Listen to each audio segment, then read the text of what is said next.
Game show ऐसे चलेगा कि एक मरतबा फिर धूम। कराची लकी वन मॉल में शहरियों की बड़ी तादाद शरीक। ट्विटर पर भी टॉप ट्रेंड बन गया। प्रोग्राम माह रमजान में रोजाना शाम 7 बजे बोल एंटरटेनमेंट पर नश्र होगा।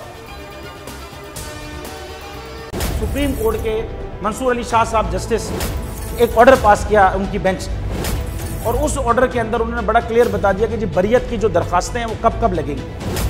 उसमें से एक वजह उन्होंने बताई कि जी जब कोई क्राइम ही ना हुआ हो तो बरी कर दें, ताकि अदालतों पे बोझ ना रहे, वो केसेस चलते ना रहे। सुप्रीम कोर्ट ये मिसालें कब बनाएगा? ऐसे लोगों के खिलाफ जो इस तरह की एफआईआर काट रहे हैं, वैसे ऑफिसर्स, और ऐसे लोग जो इस तरह के केसेस को जजेस चला रहे हैं।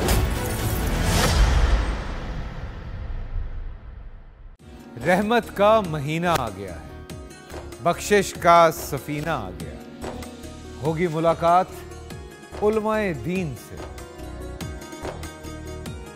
जो देंगे इत्तेहादे बैनुल मसालिकीन का दर्स।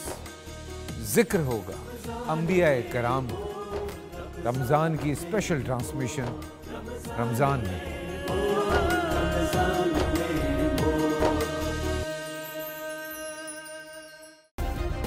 सब्सक्राइब करें और बेल दबाएं ताकि कोई खबर रह न जाए।